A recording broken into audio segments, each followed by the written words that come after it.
Section 150 समझने की कोशिश कीजिए। हमने पढ़ा सेक्शन 148 का नोटिस का रिटर्न फाइलिंग का आपको भेजा जा सकता है notice as per the time limits defined under 149 बराबर।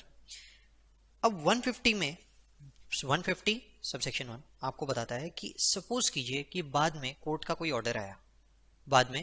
ऑर्डर आया और उस ऑर्डर के बेसिस पे असेसिंग ऑफिसर को पता चलता है कि भाई ये एक पर्टिकुलर कोई एक्सपेंस है जो हम हर असेसी को अलाउ करते जा रहे हैं, इतने सालों से अलाउ करते आ रहे हैं। एक एक्सपेंस है जो असेसी को अलाउ करते आ रहे हैं इतने सालों से, हर इसमें अलाउ करते आ रहे हैं, और अब कोर्ट का ऑर्डर आया कि ये खर्चा डिसअलाउ हो जाना चाहिए। सुप्रीम कोर्ट ने अपनी एक फाइंडिंग के अंदर में बोल दिया कि भाई एक पर्टिकुलर एक्सपेंस है, ये एक्सपेंस आप किसी को भी अलाउ मत कीजिए, ये एक्सपेंस का डिडक्शन किसी को भी अलाउ ही नहीं होना चाहिए। सपोज कीजिए किसी प्रकार का कोई लीगल चार्ज है, या सपोज करो कि शेयर इशू करने का चार्ज है, सुप्रीम कोर्ट का ऑर्डर आया कि भी शेयर इशू करने का चार्ज किसी भी एसएससी को अलाउ नहीं किया जाएगा एज एन एक्सपेंस। अब असेसिंग ऑफिसर देखता है यार ये वाला एक्सपेंस तो हम इतने सालों से हर एक एसएससी को अलाउ करते जा रहे हैं, अब आप टाइम बाउंड नहीं हो। ये सेक्शन 150 बोलता है कि आप टाइम बाउंड नहीं हो, ये 4 साल 6 साल कुछ नहीं देखा जाएगा, आप किसी भी साल का ऑर्डर इशू कर सकते हैं, यहाँ पे नोटिस इशू कर सकते हैं, और वो नोटिस के अंदर वो खर्चे को आप डिसअलाउ कर सकते हैं। उस खर्चे पे आगे जाके हम पढ़ेंगे कोई इंटरेस्ट नहीं लगेगा, कोई पेनल्टी नहीं लगेगा, क्योंकि ये कोर्ट ऑर्डर के कारण हुआ है, पर उसके ऊपर टैक्स जरूर भरना पड़ेगा। मैं पॉइंट नंबर 1 पढ़ता हूं पहले। 149(1) provide time limit for issue of notice under 148 for assessment, reassessment, recomputation of income that has escaped assessment. Restriction of time limit is not applicable where notice under 148 is issued for making an assessment, reassessment, recomputation to give effect to any finding or direction. बाद में assessing officer को कोई नई findings मिली, नई direction मिली, और वो क्यों मिली? Because of order passed by any authority इन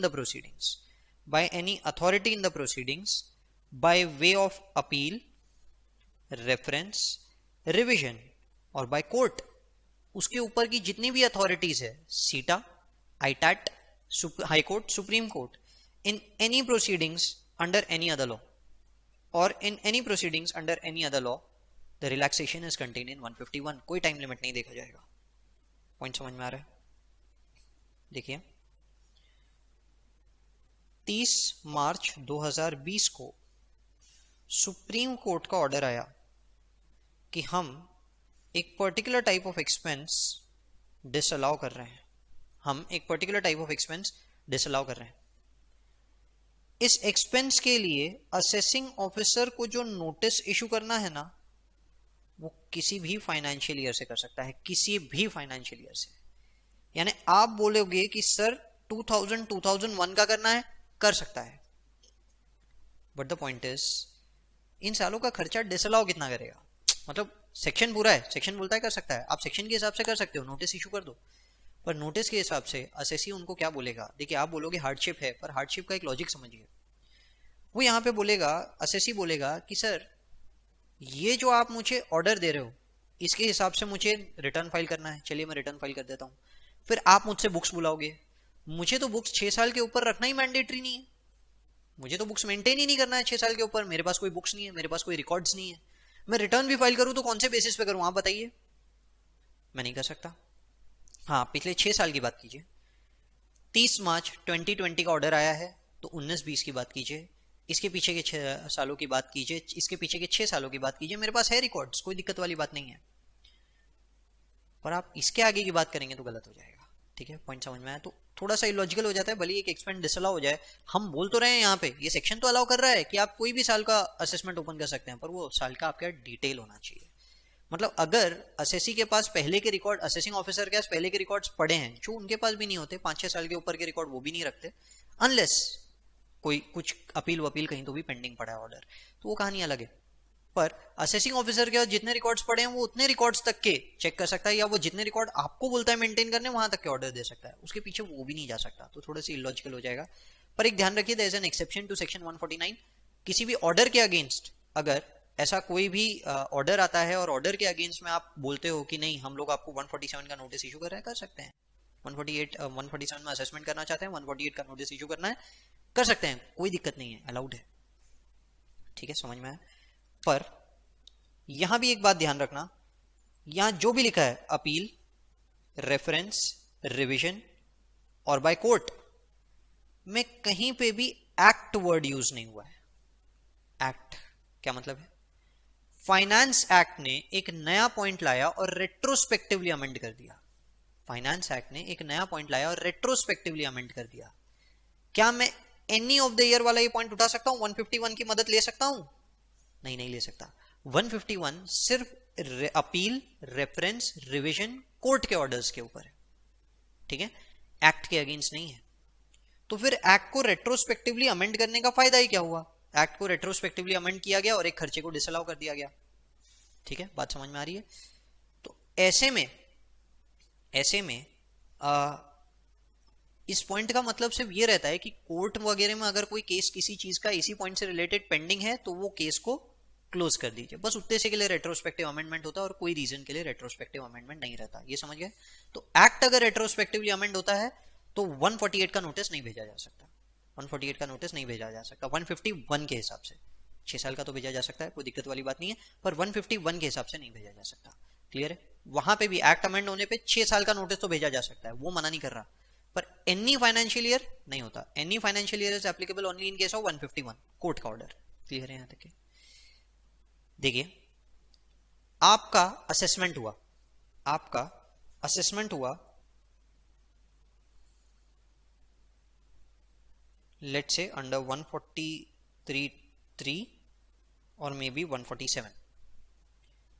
आप इसके अगेंस्ट अपील में गए और अपील पेंडिंग है, कोई तो लेवल पे अपील पेंडिंग है या फिर अपील नॉट पेंडिंग है। अपील नॉट पेंडिंग में यहां पे नहीं आता, या फिर आप अपील पे गए ही नहीं, या फिर अपील किया और ये अपील क्लोज हो गई। मतलब अपील भी आपके अगेंस्ट में थी और फिर शायद आप हायर कोर्ट पे नहीं गए या सुप्रीम कोर्ट तक के आप हार के आ गए। अब सुप्रीम कोर्ट तक के हार के आ गए वाली कहानी नहीं बोलना चाहिए भाई, कोई तो एक लेवल पे आईटैट तक के लेट से आप हार गए। कई सालों बाद सुप्रीम कोर्ट ने एक ऑर्डर दिया और सुप्रीम कोर्ट के ऑर्डर के हिसाब से ये खर्चा अब अलाउ होना चाहिए।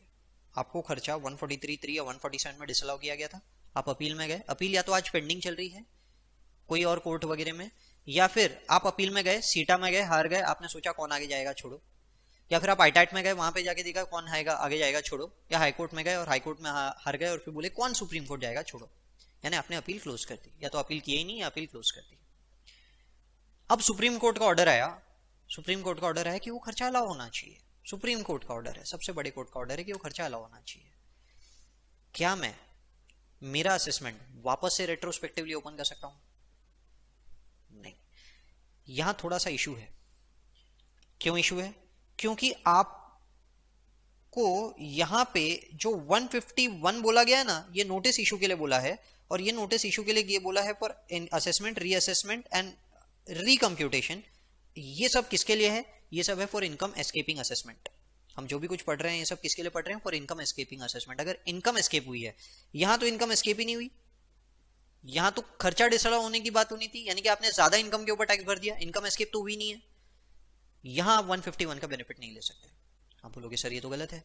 असेसिंग ऑफिसर बेनिफिट ले सकता है, कभी कभी की भी हमारी फाइल उठा के ओपन कर सकता है, हम नहीं कर सकते। हमारे साथ तो जेन्युइन हार्डशिप हुई है। देखिए, अगर आपके साथ जेन्युइन हार्डशिप हुई है, आप अपील में जा सकते थे। असेसिंग ऑफिसर ने आपको कोई खर्चा आपने दिया, उसने आपको अलाउ कर दिया, उसके ऊपर फिलहाल हायर कोई अथॉरिटी नहीं थी, अनलेस उसको लगता था कि ये खर्चा डिसअलाउ हो जाना चाहिए। डिसअलाउ हो जाना चाहिए तो बात आगे की कोई ना कोई कोर्ट लेवल के ऊपर गई होती थी, ठीक है। पर आपके पास रेमेडी थी। अगर आपके पास रेमेडी नहीं होती तो बात अलग थी, आपके पास रेमेडी थी, आपने रेमेडी के लिए ऑप्ट नहीं किया, आपका डिस्क्रिशन है। अब आप अपना फायदा देख रहे हैं, अब आप अपना फायदा देख रहे हैं कि आगे जाके किसी सुप्रीम कोर्ट का ऑर्डर आ गया, चलो हम भी फायदा उठा लेते हैं उस ऑर्डर का। अरे भैया, जब तुम्हारे पास रेमेडी अवेलेबल थी तो तुम गए क्यों नहीं उस रेमेडी के लिए? कौन सरपच्ची में पड़े, यही सोचे थे ना। आप इस पॉइंट पे 151 का बेनिफिट नहीं ले सकते, benefit not applicable. But good point is, अगर आपकी अपील पेंडिंग है और ऐसा कोई सुप्रीम कोर्ट का ऑर्डर आ गया तो आप उससे लिंक करके अपना मैटर क्लोज कर सकते हैं। आप उसे लिंक करके अपना मैटर क्लोज कर सकते हैं कि हाँ देखिए सुप्रीम कोर्ट का ऑर्डर आ गया है, मेरा भी केस पेंडिंग है, अब अलाउ कीजिए मुझे ये खर्चा, ये अलाउड है। तो केस पेंडिंग रहना चाहिए। अगर आपको लगता है कि किसी चीज में आपके साथ हार्डशिप हुई है, कोशिश कीजिए कि उस कोर्ट केस को पेंडिंग रखें। अगर बहुत बड़ा एसएससी है, जाइए आप सुप्रीम कोर्ट तक लड़िए। अगर नहीं है, छोटी मोटी बात है, कोई बात नहीं, केस को पेंडिंग रखिए, खींचिए। किसी ना किसी पॉइंट पे जब सुप्रीम कोर्ट का कोई सिमिलर केस में ऑर्डर आ जाएगा ना, आपके फेवर में आके ही मैटर क्लोज हो जाएगा, पर आपको लड़ना पड़ेगा। अब आप बोलोगे सर लड़ेंगे तो मतलब खर्चा वर्चा लगेगा, ये भी रिम्बर्स होता है, ये आगे हम लोग पढ़ेंगे सब कुछ। आपके लॉयर वगैरह की फीस भी रिम्बर्स होगी अगर आपके फेवर में रहेगा, फेवर में नहीं रहेगा तो बात अलग है। क्लियर है? बढ़े आगे। चलिए एक मैटर और मैं आप लोगों को यहां पे समझा देता हूं। मुद्दा ये है कि सपोज असेसिंग ऑफिसर ने ए बी सी 3 तरह के खर्चे थे, 2 अलाउ किए, 1 डिसअलाउ कर दिया। ये खर्चे के लिए आप चले गए सीआईटी अपील्स, सीआईटी अपील्स। अब ये मैटर यहां पे आपके फेवर में रहा, ये मैटर यहां पे आपके फेवर में रहा, आगे नहीं गया असेसिंग ऑफिसर। ठीक है, अब मैं इसके आगे आपको 2 ऑप्शन देता हूं। Option 1, assessing officer moves ITAT, यानी authority moves ITAT, actually assessing officer नहीं लिखना चाहिए, income tax authority moves ITAT. Option 2, income tax authority leaves the matter, income tax authority leaves the matter. Supreme court का decision आया, let's say this is for financial year 16-17, this is for financial year 16-17। Supreme court का decision आया कि expenses disallow होना चाहिए for some other assessee, for some other assessee. ठीक है, समझ गए? लिख के रखिए पूरा का पूरा एग्जांपल और अच्छे से समझ लेना। असेसिंग ऑफिसर ने क्या किया, ए बी अलाउ किया, सी डिसअलाउ कर दिया। सी के लिए आप सीटा में गए और सीटा ने आपको खर्चा अलाउ कर दिया। असेसिंग ऑफिसर या तो ऊपर गया या तो ऊपर नहीं गया, ऊपर गया और केस पेंडिंग है सुप्रीम कोर्ट ऑर्डर तक, या फिर वो ऊपर गया ही नहीं, या फिर ये मैटर क्लोज हो चुका है, जो भी हो गया। नहीं, ये हमारा बेसिक एग्जांपल मेरा सिर्फ ये नहीं है कि आप ऊपर नहीं गए, आप ऊपर गए भी होंगे और ये मैटर आपने फिर आपके फेवर में नहीं रहा होगा और आपने मैटर क्लोज कर दिया, और अब सुप्रीम कोर्ट का डिसीजन है कि ये खर्चा डिसअलाउ कर देना चाहिए। Now for some other assessee हुआ है, ठीक है, एग्जांपल के हिसाब से for financial year 16-17 notice for 148 not applicable है, नोटिस फॉर 148 नॉट एप्लीकेबल है। आप बोलोगे सर 151, अरे अभी तो बोला 151 सर अलाउड है ना सर, कैसे नहीं दे सकता है? नहीं दे सकता। क्यों नहीं दे सकता? क्योंकि हमने पढ़ा था जब हम लोग 147 पढ़ रहे थे, 147 to 149, assessing officer may assess reassess income which is chargeable to tax and has escaped assessment other than incomes involving matter which are subject matter of appeal revision। आपके ऊपर की अथॉरिटी ने ऑर्डर दे दिया है, आपके ऊपर की अथॉरिटी ने ऑर्डर दे दिया है, और ये ऑर्डर आपके फेवर में नहीं था। आप अपने ऊपर की अथॉरिटी के ऑर्डर के अगेंस्ट नहीं जा सकते जस्ट बिकॉज सुप्रीम कोर्ट ने बोला है, अरे नहीं जा सकते। 16-17 असेसमेंट ईयर के लिए आपके ऊपर की अथॉरिटी ने ऑर्डर दे दिया है, आप उसके अगेंस्ट नहीं बोल सकते, आपको चुप रहना होगा। आपके ऊपर के ऑर्डर के अगेंस्ट में आप कभी नहीं बोल सकते। यहां तक कि समझ में आया? But for other financial years notice under 148 valid है। सिर्फ वो एक फाइनेंशियल ईयर के लिए इनवैलिड हो जाएगा, पर बाकी के फाइनेंशियल ईयर्स के लिए वैलिड हो जाएगा। क्लियर है यहां तक के? ये बात बहुत अच्छे से समझ लीजिएगा, ठीक है। यानी जो मैटर्स के अंदर एक पर्टिकुलर एक्सपेंस ऊपर के लेवल ने अलाउ कर दिया है, आप उसके अगेंस्ट नहीं जा सकते, आप उसके अगेंस्ट नहीं जा सकते। अगर आपका मैटर पेंडिंग है तो क्या होगा? अगर आपका मैटर पेंडिंग है तो ये मर्ज हो जाएगा विथ सुप्रीम कोर्ट ऑर्डर। मैंने आपको ये जो 2 चीजें बताई है ना, ये दोनों मैंने सिर्फ आपको ऑप्शन 2 के लिए बताई है, ये दोनों मैंने सिर्फ ऑप्शन 2 के लिए बताई है। ऑप्शन 1 के लिए it will merge with supreme court order and will be disallowed, and will be disallowed. Clear है यहां तक के? लिख के रखिए। आई होप यहां तक का पूरा जो कॉन्सेप्ट है, मैं सेक्शन 151 जो आपको समझा रहा हूं वो क्लियर होगा। 151 क्या बोलता है कि अगर सुप्रीम कोर्ट का कोई ऑर्डर आता है, कोर्ट का कोई ऑर्डर आता है, अपील, रिवीजन वगैरह, आपके ऊपर की अथॉरिटी का किसी का भी ऑर्डर आता है, तो आप अपने किसी भी एसएससी का किसी भी समय का ऑर्डर उठा सकते हैं, उसका जो केस है वो 148 में बुला सकते हैं फॉर एनी फाइनेंशियल ईयर। पर प्रैक्टिकली यहाँ पे लिमिटेशन 6 साल की, हम एग्जाम पॉइंट ऑफ व्यू से 6 साल की बात नहीं करेंगे। हाउएवर अगर फाइनेंस एक्ट बोलता है तो हम सिर्फ 6 साल तक जा सकते हैं। Time limitation is applicable for finance act, but time limitation is not applicable in case of appeals, orders, court orders वगैरह वगैरह। बट सपोज कीजिए कि वो जो मैटर है वो किसी एक पर्टिकुलर एसएससी के लिए ऊपर के लेवल पे, सीटा, ITAT, high court, supreme court, किसी ने तो उसको वो एक्सपेंस अलाउ कर दिया था, आपके ऊपर ये मैटर अपील में गया था कोई एक रेस्पेक्टिव फाइनेंशियल ईयर के लिए, पर्टिकुलर फाइनेंशियल ईयर, एक particular financial year and attached financial years as well. Suppose कीजिए कि 16-17 के साथ उसने 17-18-18-19 भी अटैच किया था, अगर किया था तो वो 16-17 के लिए भी गया, 17-18 के लिए भी गया, 18-19 के लिए भी गया, अगर गया था तो ये कैसे होगा, उसको 16-17 का भी नोटिस आया, 17-18 का भी आया, 18-19 का भी आया, सब मैटर्स अटैच हो गए थे और कोर्ट उसके फेवर में रहा, वो डिसीजन उसके फेवर में रहा, सीटा, आईटैट, हाई कोर्ट, कोई एक लेवल पे उसके फेवर पे रहा। अब किसी और एसएससी का सुप्रीम कोर्ट का ऑर्डर आ रहा है कि ये खर्चा डिसअलाउ होना चाहिए। असेसिंग ऑफिसर ये केस उस रेस्पेक्टिव फाइनेंशियल ईयर का जो उसके ऊपर की अथॉरिटी ने उसके फेवर में दिया था, असेसिंग ऑफिसर के ऊपर की अथॉरिटी ने उसके फेवर में दिया था, ऊपर नहीं कर सकता। क्यों? क्योंकि उसके ऊपर की अथॉरिटी ने उसको फेवर में दे दिया है, वो उनके अगेंस्ट नहीं जा सकता, उनके डिसीजन के अगेंस्ट नहीं जा सकता। समझ गए? पर बाकी के फाइनेंशियल ईयर्स के लिए ओपन कर सकता है, सेम मैटर सेम एसएससी के लिए, और दूसरे एसएससीज के लिए भी ऑब्वियसली ओपन कर सकता है। ठीक है, आई होप 150 का जो पहला पॉइंट है आपको समझ में आया होगा। अब देखिए, हम जब इस सेक्शन की बात करते हैं,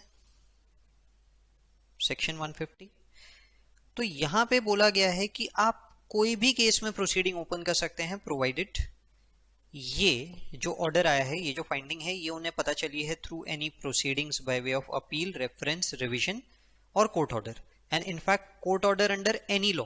एनी लॉ, पहले एनी अदर लॉ बता देता हूं, फिर मैं जो बात कर रहा था उसके ऊपर आता हूं। एनी अदर लॉ मतलब सपोज कीजिए कि कोई और एक्ट है आपका, कोई तो मनी लॉन्ड्रिंग एक्ट या कोई तो एक्ट के अंदर में चोरी पकड़ी गई, उसके अंदर कोर्ट ने एक डिसीजन दे दिया, अब वो डिसीजन से इनको लगता है इनकम एस्केपिंग असेसमेंट है, ये लोग कोई भी साल का आपका ऑर्डर ओपन कर सकते हैं उससे रिलेटेड, वो मनी लॉन्ड्रिंग से रिलेटेड ये लोग ओपन कर देंगे।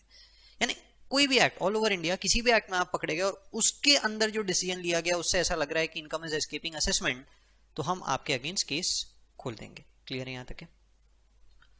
नाउ द पॉइंट इज, मैं बोल रहा हूं कि यहां पे हर एक जन की बात की गई, अपील, रिवीजन वगैरह सब सब, यानी ये इन शॉर्ट आपको बोल रहा है कि अगर सीआईटी अपील ने कोई ऑर्डर दिया तो भी हम कभी भी 148 का नोटिस दे सकते हैं। आईटैट ने अगर ऑर्डर दिया तो भी हम कभी भी अपील ओपन कर सकते हैं। हाई कोर्ट ने ऑर्डर दिया तो भी हम कभी भी अपील ओपन कर सकते हैं। सुप्रीम कोर्ट ने ऑर्डर दिया तो भी हम कभी भी अपील ओपन कर सकते हैं। अब सुप्रीम कोर्ट का लॉजिक तो सही है, पर ये बाकी तीन का लॉजिक यहां पे सेंस नहीं बनता। आई मीन क्यों सबके इसमें पावर दे दिया इन्होंने, सारे के सारे केसेस में इन्होंने पावर क्यों दे दिया, हमें वो समझना जरूरी है। फॉर एग्जाम्पल, अब जैसे हाई कोर्ट ने ऑर्डर दिया, तो हाई कोर्ट ने ऑर्डर दिया तो ऑल ओवर इंडिया आप किसी का भी अपील ओपन कर देंगे, मतलब किसी को भी 147 का नोटिस दे देंगे। हाई कोर्ट ने डिसअलाउ कर दिया, अब हाई कोर्ट ने डिसअलाउ किया तो हाई कोर्ट जिस ज्यूरिसडिक्शन में आता है सिर्फ वहीं डिसअलाउ होना चाहिए। तो क्या असेसिंग ऑफिसर अगर बॉम्बे हाई कोर्ट का ऑर्डर है तो महाराष्ट्र के सारे लोगों का असेसमेंट ओपन कर देगा? बहुत बड़ा सवाल है। नाउ द पॉइंट इज, अब सबका असेसमेंट अगर यहाँ पे ओपन कर देता है, अगर महाराष्ट्र में सब लोगों का असेसमेंट यहाँ पे ओपन कर देता है और सपोज उस ऑर्डर के अगेंस्ट सुप्रीम कोर्ट में गए और बाद में सुप्रीम कोर्ट का फेवर में रहा, फिर क्या करोगे? ऐसे तो गड़बड़ होगी ना, ऐसे तो बहुत सारी गड़बड़ होगी। तो भाई यहाँ पे एनी वर्ड या ये सारी की सारी चीजें क्यों यूज की गई है, हमें उसका लॉजिक समझना जरूरी है। ठीक है, इन तीनों के ऑर्डर्स पे भी क्यों दिया गया है ये समझिए। मैं आपको एक एग्जांपल देता हूं। सपोज कीजिए कि आपकी एक इनकम है for the year 2006-2007 financial year, तो इसका असेसमेंट ईयर हो जाएगा 2007-2008। Let's assume the facts remaining the same as today. तो इसका नोटिस आपको 31 मार्च 8, 9, 10, 11, 12, 13, 14, 31 मार्च 2014 तक ही दिया जा सकता था। ठीक है, यहां पे एक इनकम है, इनकम है 6 लाख रुपए की। इनकम कितनी है? 6 लाख रुपए की। ये आपने दिखा दी अक्रूवल बेसिस पे इन द ईयर 2007-2008। और इनकम टैक्स डिपार्टमेंट का स्टैंड ये है, this is the stand of assessee, and assessing officer का स्टैंड है कि नहीं, कैश बेसिस पे होना चाहिए, आपको पैसा एडवांस में मिल गया था, यानी 2006-2007 में। ठीक है, असेसिंग ऑफिसर ने आपको 148 का नोटिस दिया और ये इनकम पे टैक्स लगा दिया, ये इनकम पे टैक्स लगा दिया। आप गए सीआईटी अपील्स, सपोज कीजिए आप वहां पे हार गए, आप गए आईटैट, सपोज आप यहां पे जीत गए। ठीक है, नाउ देख, जो हम लोग एक बेसिक पढ़ते हैं कि where there is an argument related to facts और एक होता है argument related to law. Confusion law के इंटरप्रिटेशन को लेके होता है या इंटरप्रिटेशन ऑफ फैक्ट्स को लेके होता है। तो इंटरप्रिटेशन ऑफ फैक्ट्स को लेके आईटैट तक के जा सकते हैं, इंटरप्रिटेशन ऑफ लॉ को लेके आप सुप्रीम कोर्ट तक के जा सकते हैं। तो ITAT will be the top most authority. Suppose कीजिए ये ऑर्डर आपका पास हो रहा है 2 जनवरी 2020 को, समझ रहे हो, 2 जनवरी 2020 को ये ऑर्डर पास हो रहा है। यहां तक का एग्जाम्पल पूरा का पूरा लिख लीजिए। नाउ द पॉइंट इज, हुआ क्या होगा, 6-7 में आपकी ये इनकम असेस हो गई, अब टैक्सेबल हो गई, तो आपने 7-8 का रिटर्न सपोज कीजिए रिवाइज कर दिया और 7-8 के रिटर्न में आपने इनकम नहीं दिखाई। ये 6 लाख रुपए की इनकम अब आपने 7-8 में दिखाई ही नहीं और 6-7 की पूरी असेसमेंट हो गई। ठीक है, अब हम बात कर रहे हैं आईटैट आपके फेवर में रहा, मतलब income in the year 2006-2007 is not chargeable to tax, is not chargeable to tax. अब 7-8 में डिपार्टमेंट बोलेगा ठीक है हम टैक्स लगाते हैं 7-8 में, ये इनकम अब टैक्सेबल रहेगी 7-8 में, बस 7-8 का केस ओपन करने के लिए 6 साल की लिमिट, इसका असेसमेंट ईयर हो गया 8-9, 9-10, 10-11, 11-12, 12-13, 13-14, 14-15, 31 मार्च 2015 तक ही नोटिस दिया जा सकता था। तो आप बोलोगे कि नहीं 147 का नोटिस नहीं इशू हो सकता, बराबर है, यानी कि ये इनकम के ऊपर एक तो आईटैट ने बोल दिया टैक्स नहीं लगेगा और उसके अगले साल भी टैक्स नहीं लगा, तो ऐसे तो गड़बड़ होना शुरू हो जाएगी। सब लोग यही करेंगे, सब लोग इनकम को अलग अलग लेवल पे दिखाएंगे और ऐसे ही कोई नोटिस के अंदर में जाने के बाद में आगे जाके जहां पे भी अगर फेवर में रहा दूसरे साल में बच जाएंगे। रिस्क क्या है, रिस्क कुछ नहीं है, 1 साल के अंदर इनकम दिखाओ, दूसरे साल के अंदर में टैक्सेबल हो गई, फिर बाद में कोर्ट में जाएंगे देखेंगे आईटैट के अंदर में क्या होता है क्या नहीं होता है, फेवर में नहीं रहा कोई बात नहीं, टैक्स लग गया, फेवर में आ गया। तो ये नहीं चाहिए, ये नहीं चाहिए, इसलिए पावर हर तरह के ऑर्डर्स के लिए दी गई है कि इसके ऊपर रेट्रोस्पेक्टिवली किया जा सकता है, ऑर्डर लिया जा सकता है। तो ऐसे में आपकी इनकम अब 7-8 के लिए भी ओपन की जाएगी यहां पे, क्योंकि अनलिमिटेड टाइम दे दिया गया है, because as per order. Section 151 का लॉजिक समझा रहा हूं मैं आपको, सेक्शन 151 का लॉजिक समझा रहा हूं, क्लियर है यहां तक के? चलिए, मैंने आपको 151 के बारे में क्या बताया कि अगर कोई भी ऑर्डर्स वगैरह आते हैं, कुछ भी आते हैं, तो इन सब ऑर्डर्स के अगेंस्ट में 148 का नोटिस भेजा जा सकता है। इसमें कोई 6 साल का टाइम पीरियड हम नहीं देखेंगे, 6 साल 16 साल जो भी हम देखते हैं वो कोई भी टाइम पीरियड हम लोग नहीं देखेंगे। पर अगर ये फाइनेंस एक्ट के अंदर आता है, फाइनेंस एक्ट के अंदर, तो लिमिटेशन ऑफ 6 ईयर्स रहेगा, एग्जिस्ट करेगा। ठीक है, ये ऑर्डर्स, ये पावर सब लोगों को क्यों दिए गए हैं, ऐसे ये जो हमने अभी केस देखा, ऐसे केसेस ओपन करने के लिए, क्लियर है? पर फिर इसका अनड्यू एडवांटेज नहीं होना चाहिए। असेसी की तरफ से अगर कोई गलती हुई है, असेसिंग ऑफिसर की तरफ से अगर कोई गलती दी हुई है नोटिस वगैरह भेजने में, तो इसका अनड्यू बेनिफिट भी नहीं मिलना चाहिए, इसका अनड्यू बेनिफिट भी नहीं मिलना चाहिए। फॉर एग्जाम्पल यहां पे अब एक ये पॉइंट डाला गया हाउएवर वाला, पहले मैं आप लोगों को ये पॉइंट समझाऊं या रुकिए, देखिए क्या हुआ। सपोज कीजिए एक इनकम है 6 लाख रुपए की, आपने इसे असेसी ने इसे इनकम दिखाया है इन द ईयर 2006-2007।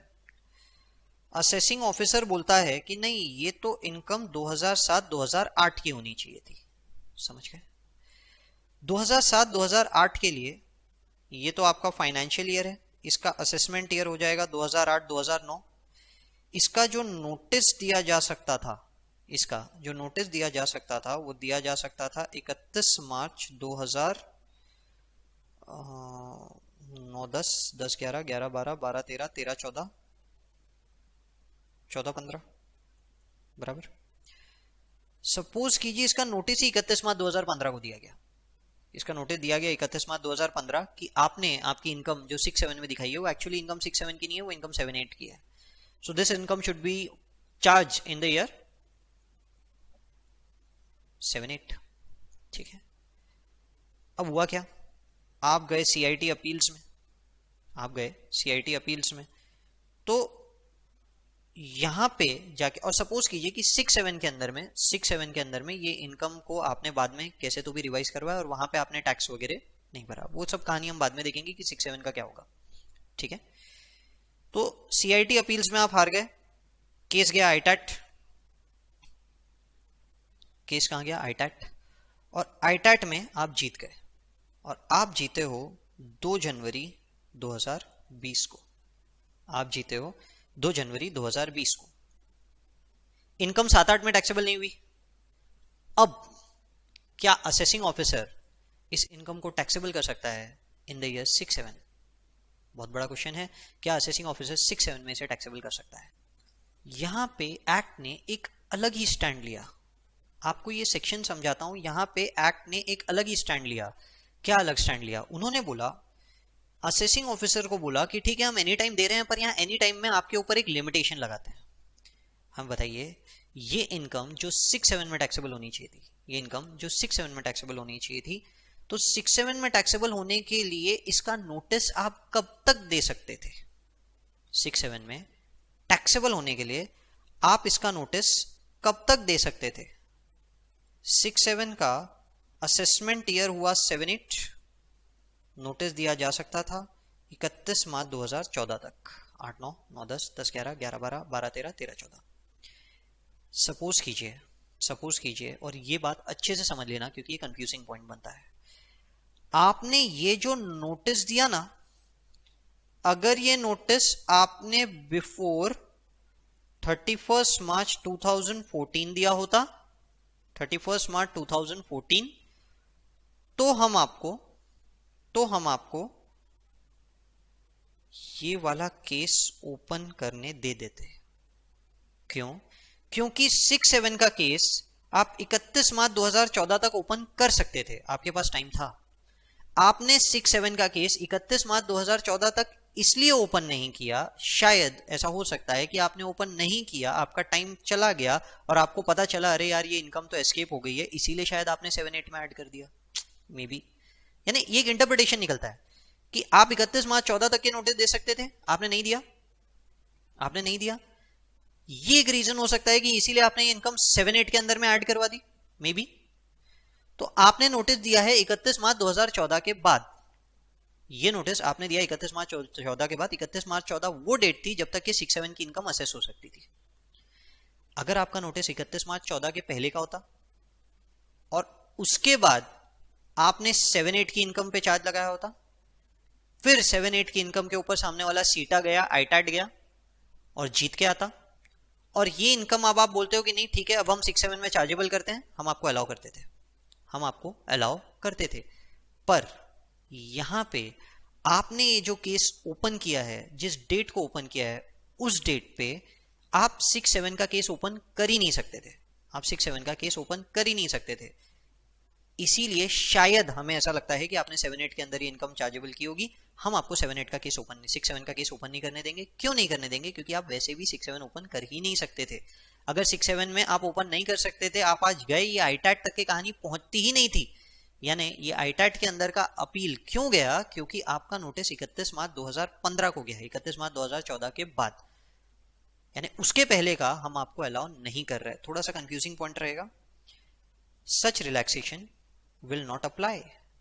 हमने आपको ऊपर रिलैक्सेशन दिया है कि आप नोटिस कभी भी दे सकते हो, इनफाइनाइट पीरियड कभी भी दे सकते हो, will not apply where such assessment और reassessment relates to an assessment year. एक ऐसे असेसमेंट ईयर से रिलेटेड आप असेसमेंट ओपन करने की बात कर रहे हो, in respect of which assessment और reassessment could not have been made. आप एक ऐसे ईयर की असेसमेंट की बात कर रहे हो जो ईयर का असेसमेंट वैसे भी नहीं हो सकता था।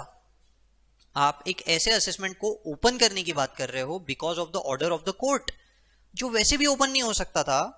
At the time the order which was subject matter of appeal, यानी जो चीज अपील में गई, जो चीज अपील में गई, जो चीज सुप्रीम कोर्ट के ऑर्डर जिस चीज के कारण आया, तो आप अपील में गए सुप्रीम कोर्ट के पास, आप आईटैट सीटा के पास गए, आप आईटैट के पास गए, मे बी आप हाई कोर्ट में गए, आप सुप्रीम कोर्ट में गए, आप जहां पे भी गए, आप गए, ये जाने की नौबत ही नहीं आती थी, ऐसी वाली कहानी थी। यानी आप ऑर्डर दे ही नहीं सकते थे, दे ही नहीं सकते थे, तो ये सब्जेक्ट मैटर ऑफ अपील बनता ही नहीं था। आप ऑर्डर दे ही नहीं सकते थे, इसीलिए सब्जेक्ट मैटर ऑफ अपील बन ही नहीं सकता था। रेफरेंस और रिवीजन एज द केस में be was made on account of expiry of time limit on itself. The restriction is contained in 152। 152 देखिए, हम लोग जो ऊपर का पॉइंट पढ़ रहे हैं ना, एनी टाइम, इसके अंदर एक कितना अच्छा लिमिटेशन का पॉइंट आ गया, आप ये समझ लीजिए, आप ये समझ लीजिए कि कितना अच्छा लिमिटेशन का पॉइंट आ गया इसके अंदर में। ठीक है, देखिए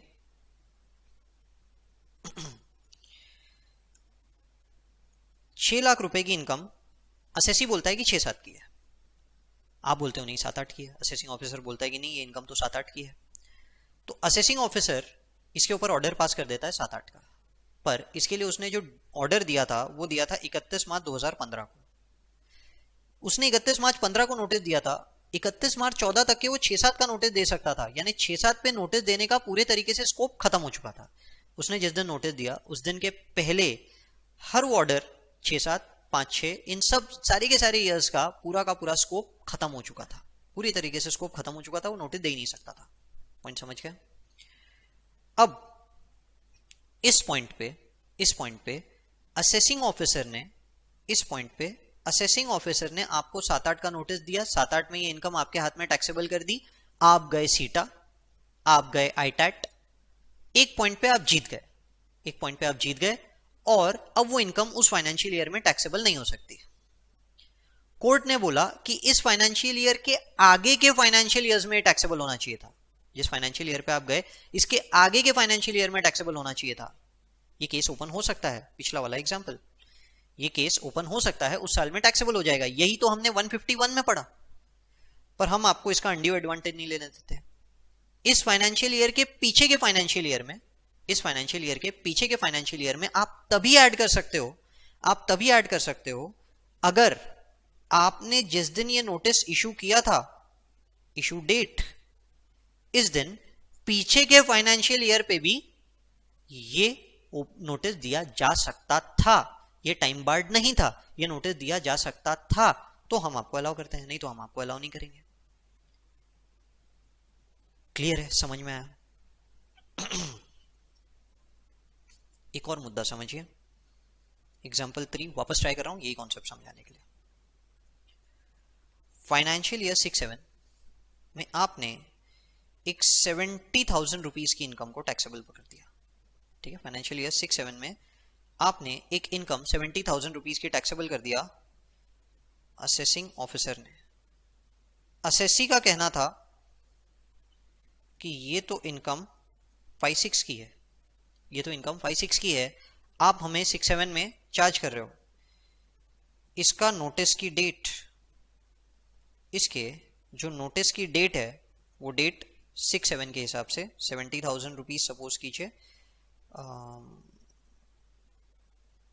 7-8 31 मार्च 2012 थी। आप गए आईटैट में, ऊपर के लेवल पे, जो भी लेवल पे आप गए, आप फाइनली जीत गए, आप फाइनली जीत गए। अब 5-6 ओपन हो सकता था क्या? नहीं ओपन हो सकता, क्योंकि उसने 31 मार्च 2012 को नोटिस दिया था। 5-6 के लिए नोटिस कब तक दिया जा सकता था? इसका असेसमेंट ईयर है 2006-2007 और नोटिस की लास्ट डेट हो जाती है 7-8, 8-9, 9-10, 10-11, 31 मार्च 2011, 31 मार्च 2011। अब वो ये इनकम को 5-6 में ऐड नहीं कर सकता, अब वो ये इनकम को 5-6 में ऐड नहीं कर सकता। समझ गए आप लोग? सपोज ये इनकम होती 1.5 लाख रुपए, 1.5 लाख रुपए, 6-7 आप जीत गए कि ये इनकम टैक्सेबल नहीं हो सकती थी। क्या वो 5-6 का नोटिस दे सकता था? यस, यहां लिमिटेशन 6 साल की होगी ना, अब ये डेट 13 हो गई, उसने नोटिस आपको 31 मार्च 2012 को दिया था, चलेगा, कोई दिक्कत ही नहीं है, बिल्कुल चलेगा। कोई इशू नहीं है इसके अंदर में। क्लियर है यहां तक के? समझ में आया आपको? एक और एग्जांपल देता हूं जो थोड़ा सा टेक्निकल हो जाएगा अब। एग्जांपल 4, एक इनकम है 1.5 लाख रुपए की। इन द फाइनेंशियल ईयर 6-7 इसे टैक्सेबल किया गया। Financial year 6-7 by assessing officer. आप बोलते हो ये इनकम है 5-6 की और ये इनकम सिर्फ 80,000 है। ये बोलता है असेसी। ठीक है, नोटिस दिया गया, ये इनकम है सपोज कीजिए 6-7 की और वो भी सिर्फ 80,000 है। नोटिस दिया गया 7-8 असेसमेंट ईयर, 9, 10, 11, 12, 13, 14, 31 मार्च 2014 को नोटिस दिया गया। समझ गए आप यहां तक के? असेसिंग ऑफिसर ने इस इनकम को कर दिया टैक्सेबल। ठीक है, 1.5 लाख रुपए को कर दिया टैक्सेबल। आप गए सीटा में, हार गए। आप गए आईटैट में, जीत गए। ये ऑर्डर आया 2 जनवरी 2020 को और उन्होंने बोल दिया नहीं ये इनकम आपकी टैक्सेबल है इन द ईयर 6-7 और वो भी सिर्फ 80,000। ये इनकम 6-7 में टैक्सेबल ही नहीं है। ये इनकम 6-7 में टैक्सेबल ही नहीं है। आप जीत गए। समझ गए यहां तक के? अब असेसिंग ऑफिसर फाइनेंशियल ईयर 6-7 का केस ओपन कर सकता है क्या? फाइनेंशियल ईयर 6-7 के लिए ये वाला जो नोटिस है, ये नोटिस इशू हो सकता था असेसमेंट ईयर 2007, 2008, 8, 9, 9, 10, 10, 11, 11, 12, 31 मार्च 2012 तक। नोटिस दिया गया 31 मार्च 2014, बराबर है। फाइनेंशियल ईयर 6-7 के लिए, एक मिनट मैं जरा इसको चेंज करता हूं। ये डेट्स को हम करते हैं थोड़ा 7-8, तो ये हो जाएगा 13, 8, 9। तो नोटिस दिया गया था 31 मार्च 2014 को, 31 मार्च 2013 तक के नोटिस दिया जाना चाहिए था। क्या ये इनकम टैक्सेबल होगी या नहीं होगी? ध्यान रखिए जो वर्ड्स यूज हुए हैं under section 148 time limit for notice वगैरह, हम जो 149 टाइम लिमिट वगैरह हम जो पढ़ रहे हैं उसके अंदर में दिया गया है likely to be more than 1 lakh. Likely to be more than 1 lakh. Likely तो था 1.5 लाख रुपए। क्या मैं दे सकता हूं या नहीं दे सकता हूं? मुझे बताइए, क्या ये जो नोटिस अब आप दोगे 8-9 के असेसमेंट के लिए फ्रेश नोटिस कहलाएगा या कंटिन्यूड नोटिस कहलाएगा? ये फ्रेश नोटिस कहलाएगा। पहली बात समझ में आया, ये फ्रेश नोटिस कहलाएगा। अब ये जो फ्रेश नोटिस कहलाने की आप बात कर रहे हैं, ये फ्रेश नोटिस के समय रीजन टू बिलीव, क्या मैं ये दे सकता हूं कि पहले मेरे हिसाब से ये जो इनकम थी ये 1.5 लाख रुपए होनी चाहिए थी? देखिए कोर्ट का ऑर्डर है, कोर्ट का ऑर्डर है कि ये 1.5 लाख की इनकम चार्जेबल होनी थी 7-8 और ये 80,000 होनी चाहिए थी। ये 80,000 होनी चाहिए थी। कोर्ट का ऑर्डर पूरा है। कोर्ट ने ये नहीं बोला कि नहीं ये इनकम सिर्फ 7-8 में टैक्सेबल होनी चाहिए थी। कितनी होनी चाहिए थी उसके बारे में कमेंट ही नहीं किया। ये नहीं बोल रहा, 80,000 है। रीजन टू बिलीव अभी भी पुराना वाला हो सकता है। हमारे हिसाब से तब 1.5 लाख था तो अभी भी 1.5 लाख है। नहीं, नहीं हो सकती। क्यों नहीं हो सकती? क्योंकि आपके पास जो रीजन टू बिलीव है वो चेंज हो गया है। अब आप फ्रेश नोटिस इशू कर रहे हैं, कंटिन्यूड नोटिस नहीं इशू कर रहे हैं और रीजन टू बिलीव है हाई कोर्ट का ऑर्डर, और हाई कोर्ट का ऑर्डर तो 1 लाख के नीचे है। ये भी टाइम बार्ड है। ये भी 152 के अंदर आया। आप समझ रहे हो? 152 बहुत ही अजीब सा सेक्शन बन जाता है ये। ठीक है, यहां पे आप बोल सकते हो कि काफी हद तक रिलीफ भी मिलता है। एक इलस्ट्रेशन है, समझिए। Assessment of mister Hari for assessment year 12-13 assessment year was made on 28 March 14. Addition of 3,25,000 for certain income received during 11-12 previous year 11-12 11-12 में कुछ पैसे मिले थे, इसे असेसमेंट ईयर 12-13 में उसने टैक्सेबल कर दिया। द असेसी कंटेस्टेड बिफोर सीटा but lost the case. Appellate Tribunal order on 26 Feb 2019 holding that the said income is not taxable in the year 11-12 but it is taxable in the year of accrual being 6-7। ये 6-7 में taxable होनी चाहिए थी। ये income 6-7 में taxable होनी चाहिए थी जिसका रेलेवेंट प्रीवियस ईयर है 7-8। Assessing officer issued the notice under 148 in March 19 bringing 325। Is the notice valid? Court का ऑर्डर आया तो कोर्ट के ऑर्डर के हिसाब से any time during the period 151 का फायदा उठाया उसने। 151 के बेसिस पे बोला मैं 6-7 में इसको टैक्सेबल करूंगा 7-8 असेसमेंट ईयर में। असेसी मदद लेगा 152 की। असेसी किसकी मदद लेगा? 152 की। आपने नोटिस इशू किया है 28 मार्च 2014। हम देखते हैं कि क्या इस डेट को आप 6-7 का नोटिस दे सकते थे? प्रीवियस ईयर 6-7 का असेसमेंट ईयर है 7-8। प्रीवियस ईयर 6-7 का असेसमेंट ईयर है 7-8। 7-8 के लिए इनकम है 3-25, 6 साल, 9, 10, 11, 12, 13, 14। 31 मार्च 2014 तक के वो नोटिस इशू कर सकता था। उसने कब इशू किया? 28 मार्च 2014। अरे चलेगा, well with in the limit है। 7-8 को अभी नोटिस इशू किया जा सकता था इस डेट तक। यस, आपका 152 भी मदद नहीं कर पाएगा, नोटिस वो इशू कर सकता है, कोई दिक्कत नहीं। 152 में भी नोटिस इशू हो सकता है। The notice is valid, the notice is valid. Clear है? Would you answer change if the assessment year for 12-13 was made on 4th April 14? वो बोल रहा है ये वाली जो डेट है ये 4th April 14 है। 4th April 14 मतलब ये 31st मार्च 14 के बाद वाली डेट है। अब इनवैलिड हो जाएगा, अब वो एडिशन नहीं कर सकता 6-7 में। पॉइंट समझ में आया क्या? ये एग्जाम्पल के साथ आई होप थोड़ी बहुत क्लैरिफिकेशन और आई होगी। चलिए मैं एक बार पूरा का पूरा वापस से रिवाइज कर देता हूँ। 148 में आप असेसी को बोलते हो कि भैया तू रिटर्न फाइल कर। ये रिटर्न फाइल करने के लिए जो टाइम पीरियड है वो 149 डिफाइन करता है। 4 साल from the end of the relevant assessment year. अगर income escaped assessment more than 1 lakh है तो 6 साल। अगर फॉरेन एसेट से रिलेटेड है तो 16 साल। यहां तक के समझ गए? जो भी नोटिस देना है वो 4 साल के अंदर वाला ज्वाइंट कमिश्नर से पूछ के दिया जाता है। 6 साल वाला commissioner, chief commissioner, principal commissioner, principal chief commissioner, इन लोगों को पूछ के दिया जा सकता है। असेसिंग ऑफिसर दे सकता है पर इन लोगों से पूछ के ही दे सकता है। क्लियर है यहां तक के? ये किसने बताया? ये बताया 151 ने। 147 में असेसमेंट होगा पर 147 में असेसमेंट होने के पहले एक बार उसने रिटर्न फाइल कर दिया 148 में। आपको 143(2) में असेसमेंट का नोटिस देना पड़ेगा। 143(2) में असेसमेंट हमको करना है, इस बात का नोटिस देना पड़ेगा। Financial year at the end of 6 months from the end of the financial year in which return is filed. 148 का रिटर्न जिस फाइनेंशियल ईयर में पास हुआ है उस फाइनेंशियल ईयर के अगले फाइनेंशियल ईयर के 6 महीने के अंदर अंदर 30 सितंबर of the next financial year. ठीक है? नोटिस नहीं दिया, नोटिस नहीं दिया तो आप 147 का प्रोसीडिंग नहीं कर सकते। अगर आपने किया भी तो भी वो वॉइड ab इनिशियो रहेगा।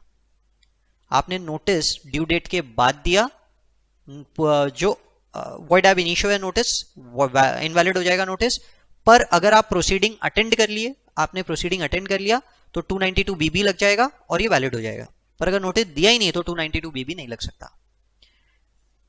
149 में time limit issue of notice की दी है, यानी कि स्पीड पोस्ट तक के चला गया रहना चाहिए, कुरियर वाले बंदे को चले गया रहना चाहिए। 143(2) के अंदर में सर्विंग का डेट तक के दिया हुआ है। क्लियर यहां तक क्या? 150 में पढ़ा कि कोई कोर्ट का ऑर्डर, सीटा, हाई कोर्ट, आईटैट, किसी के भी ऑर्डर के अगेंस्ट आप असेसमेंट कोई भी साल का ओपन कर सकते हो। वहां 4 साल 6 साल की लिमिटेशन नहीं है, बट प्रैक्टिकली पॉसिबल नहीं होता। 152 ने दूसरी लिमिटेशन लगाई। उसने बोला कि आपने नोटिस जो भी दिन दिया था, जो सब्जेक्ट मैटर ऑफ अपील रहा, अपील वगैरह में फेवर में आया और उसके अंदर वो इनकम कोई और साल में टैक्सेबल हो जाती है, कोई और साल में, तो वो साल आप तभी ओपन कर सकते हो, वो साल आप तभी ओपन कर सकते हो अगर आपने ओरिजिनली जो नोटिस दिया था, ओरिजिनली जो नोटिस दिया था उस डेट तक, जिस साल में हम टैक्सेबल करने की बात कर रहे हैं, जिस साल में हम टैक्सेबल करने की बात कर रहे हैं उसका भी नोटिस दिया जा सकता था, वैलिड रह सकता था, तो नहीं तो नहीं दिया जा सकता। ठीक है? 151 तक के हम लोगों ने पढ़ लिया, समझ गए? 152 आपको बोलता है, 152 कि इनकम एस्केपिंग असेसमेंट के ऊपर जो रेट ऑफ टैक्स लगेगा वो उसी साल का एप्लीकेबल रहेगा जिस साल में आपकी इनकम टैक्सेबल कर रहे हो। करंट असेसमेंट के रेट्स नहीं लगेंगे, उस साल के टैक्सेस लगेंगे जिस साल में टैक्सेबल होना चाहिए था। अब मैं आपको वापस से पीछे लेके जाता हूं। बीच में कुछ मैटर है जो मैंने आप लोगों को नहीं पढ़ाया। ये वाला टाइम लिमिट, आपका ऑर्डर 148 में, 147 में एक बार असेस हो चुका है। आपका जो ईयर है इनकम है वो 147 में या 143(3) में असेस हो चुकी है, 143(3) या 147 में असेस हो चुकी है। आपने सारे फैक्ट्स डिस्क्लोज किए थे, सामने वाले को सब कुछ पता था, असेसिंग ऑफिसर को सारी की सारी खबर थी। एक एग्जांपल लिख लेता हूं, एग्जांपल के साथ थोड़ा इजी रहेगा। Financial year 13-14, assessment year 14-15। इस साल की आपकी इनकम असेस हुई लेट से 147 में, 143 भी चलेगा, कोई दिक्कत नहीं है। ये इसका जो नोटिस आपको भेजा गया था वो आपको भेजा गया था 31 मार्च 2016 को, 31 मार्च 2016, और इसका ऑर्डर भी हो गया, इसका ऑर्डर भी हो गया। मैं इसे रीअसेस कर सकता हूं, मुझे इस केस को अगर रीओपन करना है तो मैं रीओपन कर सकता हूं, कोई दिक्कत नहीं है, इसमें कोई लिमिटेशन नहीं है। वापस कोई और इनकम छूट गई है, वो इनकम को भी मैं रीअसेस कर सकता हूं। आपने वो इनकम नहीं डिस्क्लोज की थी, प्रोवाइडेड वो इनकम नहीं डिस्क्लोज की थी, सब कुछ। ये रीअसेसमेंट का पीरियड कब तक है? ये रीअसेसमेंट का पीरियड अप टू 1 लाख में 15-16, 16-17, 17-18, 18-19, 31 मार्च 2019 तक का टाइम दे रहे हैं, और अबव 1 लाख में 31 मार्च 2021 तक का टाइम दे रहे हैं। क्लियर है यहां तक? क्या कितने भी बार आप ओपन कर सकते हो। अब यहां एक रेस्ट्रिक्शन डाली, गवर्नमेंट ने बोला, फाइनेंस एक्ट ने बोला कि देखो भाई, सामने वाले ने सारी इनकम डिस्क्लोज की थी, सारे फैक्ट डिस्क्लोज किए थे, सब कुछ आपको बताया था, सब कुछ आपको बताया था, उसके बाद भी आपने असेसमेंट में गड़बड़ की, उसके बाद भी आपने असेसमेंट में गड़बड़ की। कोई बात नहीं, हम आपको ओपन करने का टाइम पीरियड दे रहे हैं, बट हम इसे रेस्ट्रिक्ट कर देते हैं 4 साल पे, हम इसे रेस्ट्रिक्ट कर देते हैं 4 साल पे। आप इस केस में 6 साल पे नहीं जा सकते। क्या मतलब? मैंने आपको कुछ एक्सपेंडिचर्स बताए थे कि भैया मैंने ये सारे के सारे खर्चे डिडक्शन में लिए हैं, आपने एक्सेप्ट भी किया कि ये सारे के सारे डिडक्शन अलाउ होना चाहिए, ठीक है। ये सब कुछ 31 मार्च 2016 का जो हम लोगों का ऑर्डर था उसके अंदर में पास हो गया था, सारे एक्सपेंसेस सब पूरे के पूरे फैक्ट्स आपको डिस्क्लोज किए थे। अब without any court order, without anything, 2020 19-20 में आपको लगता है नहीं यार ये खर्चे डिसअलाउ होना चाहिए, ये खर्चे डिसअलाउ होना चाहिए, आप रीअसेसमेंट ओपन करना चाहते हैं, आप रीअसेसमेंट ओपन करना चाहते हैं। फाइनेंस एक्ट बोलता है हम नहीं करने देंगे आपको ओपन। हमने आपको सारे फैक्ट्स बताए थे, सारे फैक्ट्स बताने के बाद भी हम आपका ये टाइम पीरियड रेस्ट्रिक्ट कर देते हैं टू 4 इयर्स। जो फैक्ट डिस्क्लोज थे उसके लिए टाइम पीरियड 4 इयर्स पे रेस्ट्रिक्टेड है, आप उसे 6 साल नहीं जा सकते, भले ही income escaping assessment is more than 1 lakh, भले ही income escaping assessment is more than 1 lakh. यहां एक प्रोविजो ऐड किया गया सेक्शन 147 में कि टाइम लिमिट 6 साल नहीं एक्सटेंड करने देंगे अगर सारे फैक्ट्स डिस्क्लोज किए गए थे। आप 31 मार्च 2019 के पहले वापस नोटिस देके उस खर्चे को डिसअलाउ कर सकते हैं, 31 मार्च 2019 के बाद नहीं कर सकते if the facts were disclosed. If the facts were not disclosed हम आपको एक्सटेंड करने देंगे टाइम, कोई दिक्कत वाली बात नहीं है। पढ़िए, where assessment under 143-147 has already been made by the assessing officer for relevant assessment year, then no action will be taken under this section after the expiry of 4 years from the end of relevant assessment year। एक बार 4 साल complete हो गए उसके बाद में हम आपको जिसका असेसमेंट 143(3) या 147 में हो चुका है वापस नहीं करने देंगे।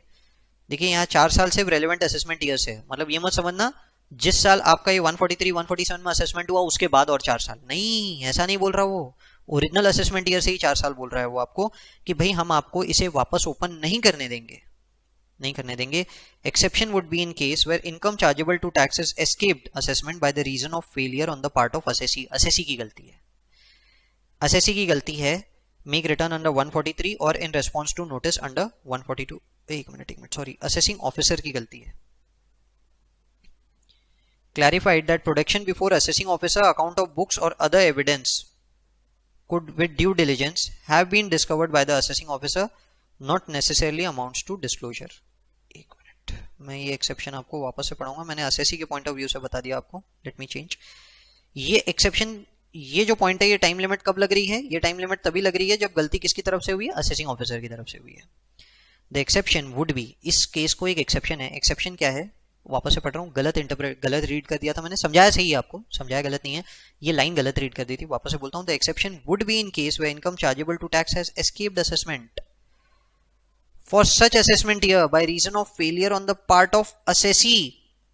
143(3) और 147 में उसने सारे फैक्ट्स डिस्क्लोज नहीं किए थे, उसने सारे फैक्ट्स डिस्क्लोज नहीं किए थे, इस कारण से वो एस्केप हो गया। तो असेसी की गलती से to make return under section 139 और रेस्पॉन्स टू 142(1) और 148 उसने रेस्पॉन्स के समय इनकम हाइड की थी, तो हम 6 साल एक्सटेंड करने देंगे। अदरवाइज उसने सारे फैक्ट डिस्क्लोज किए थे तो 4 साल नहीं करने देंगे। Clarified that production before assessing officer of account books other evidence material evidence could with due diligence have been discovered by the assessing officer will not necessarily amount to disclosure। जरूरी नहीं है, हो सकता है उसकी नजर से छूट गया हो सकता है उसकी नजर से छूट गया हो, पर अगर उस पॉइंट पे डिस्कशन हुआ था तो उसकी नजर से नहीं छूटा है। मुद्दा क्या है, उस पॉइंट पे डिस्कशन होना जरूरी है। उसने ऊपर ऊपर से देखा कोई चीज उसने छोड़ दिया, इसका मतलब ये नहीं, आप ये नहीं क्लेम कर सकते अरे नहीं हमने तो सब कुछ डिस्क्लोज किया था। नहीं, अगर उस बात पे डिस्कशन हुआ था तो हम बोलेंगे कि नहीं अब असेसिंग ऑफिसर को हम एक्सटेंडेड पीरियड नहीं देंगे। इसके अलावा एक पॉइंट और दिया, the above time limit will also not apply in case of income chargeable to tax in relation to assets located outside India. Outside India वाले एसेट्स के ऊपर हम आपको ये 4 साल का लिमिटेशन नहीं लेने देंगे, वहां अभी भी 16 साल का ही केस रहेगा।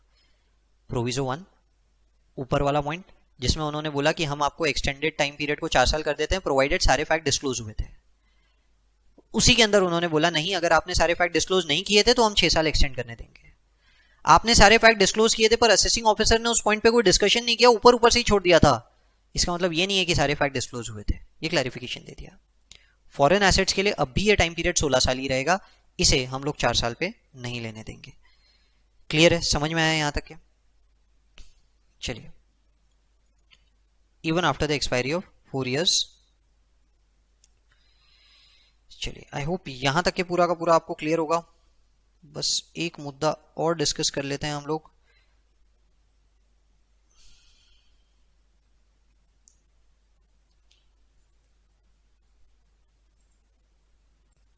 देखिए 149(3)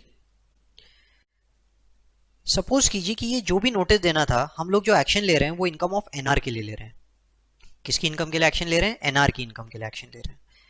तो यहां पे जो नोटिस है 148 का वो suppose to be serve to an agent of the NR, और ये एजेंट डिफाइंड है अंडर सेक्शन 163। मैं आपको 163 के बारे में ओवरव्यू बस एक ऊपर ऊपर से बता देता हूं। या तो आप उसके एज एन एजेंट ही काम कर रहे हैं डायरेक्टली, या फिर आपका उस एनआर के साथ किसी प्रकार का कोई बिजनेस कनेक्शन है। ठीक है, मेन मुद्दा बिजनेस कनेक्शन। अब सपोज कीजिए कि आपका एक एनआर के साथ किसी प्रकार का कोई डीलिंग है, यानी आपको उसे कोई पैसा देना है। असेसिंग ऑफिसर को पता है कि आपको उसको पैसा देना है उस एनआर के अगेंस्ट, उसने आपकी बुक्स वगैरह असेस की तब उसने देख लिया था।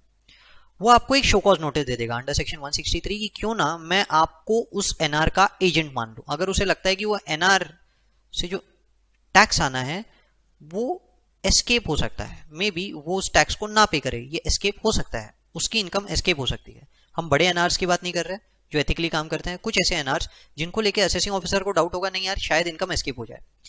इसका रेलेवेंस बहुत लिमिटेड है क्योंकि मैक्सिमम एनआर लोग से जितना टैक्स बनता है आप टीडीएस में रिकवर कर लेते हैं, तो बहुत ही इररेलेवेंट पॉइंट है। बट स्टिल हम लोग इस पॉइंट को पढ़ रहे हैं कि इस पॉइंट के अंदर में आपको बोला गया है कि सपोज कीजिए कि आपका एनआर के साथ कोई ट्रांजैक्शन है और असेसिंग ऑफिसर लगता है कि उस एनआर से अगर कोई टैक्स कलेक्ट करना है तो उसमें प्रॉब्लम हो सकती है, तो वो आपको एक शो कॉज दे देगा कि क्यों ना मैं आपको एजेंट उसका क्यों ना मानूं। अब आपको उसका आंसर देना पड़ेगा कि देखिए हमारा तो कोई पेमेंट वगैरह ड्यू नहीं है या उसके साथ कोई ट्रांजैक्शन ड्यू नहीं है। असेसिंग ऑफिसर ने माना तो ठीक, नहीं माना कैंसिल कर दिया, आप जाइए अपील में जाके कैंसिल करवाइए, जो भी है मैटर वो नहीं है। मैटर यहाँ पे हम नोटिस का पढ़ रहे हैं। मेरा रिस्ट्रिक्शन है कि आप नोटिस का मुद्दा समझिए। हमने 4 साल 6 साल 16 साल पढ़ा है, पर यहाँ पे ये 4 साल 6 साल का डिफरेंस नहीं रहेगा उसके लिए, यानी income below 1 lakh above 1 lakh वाला कहानी नहीं रहने वाला है, वो समझाना है मुझे।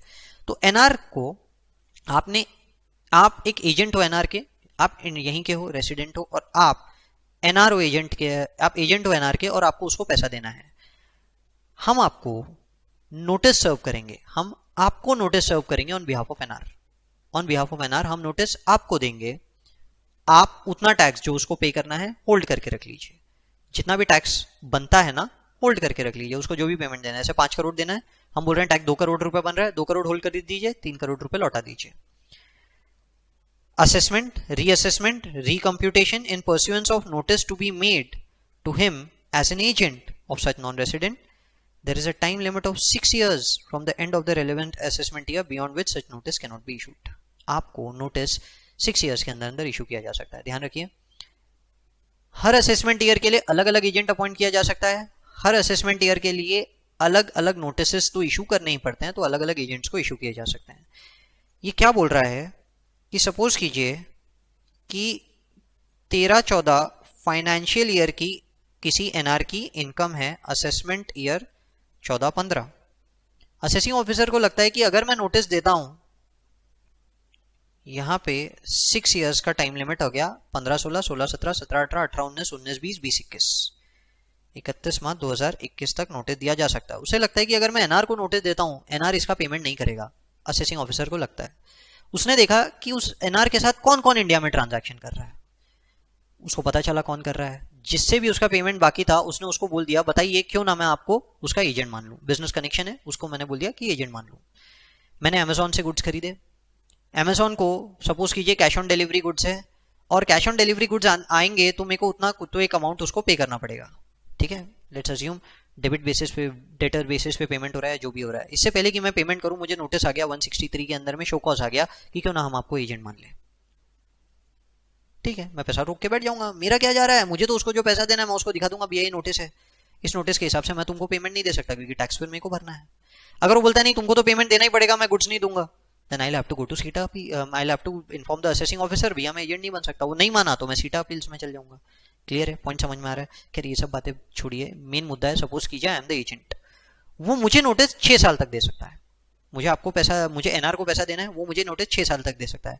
Weather income escaping assessment is less than 1 lakh, more than 1 lakh, कुछ मैटर नहीं करता, मुझे नोटिस 31 मार्च 2021 तक दिया जा सकता है। यहाँ पे वो 4 साल 6 साल वाला लिमिटेशन नहीं लगेगा। यहाँ पे हमने जो इससे पहले असेसमेंट बोला कि आपका असेसमेंट हो चुका है, अब हम रिस्ट्रिक्ट कर देते हैं 4 साल पे, वो भी नहीं लगेगा, कुछ भी नहीं लगेगा। फॉरेन एसेट 16 साल की भी बात नहीं होगी, यहाँ 6 साल का लिमिटेशन फिक्स है। एमसीक्यू के लिए क्वेश्चन आ सकता है कि 70,000 रुपए एनआर से ड्यू थे, एजेंट को नोटिस दिया गया 31 मार्च 2021 को, बताइए वैलिड है कि नहीं है। आपको बोलना पड़ेगा यस वैलिड है, ये 149(3) में कवर्ड है। It has nothing to do with the points discussed above. I hope यहां तक क्लियर होगा। चलिए।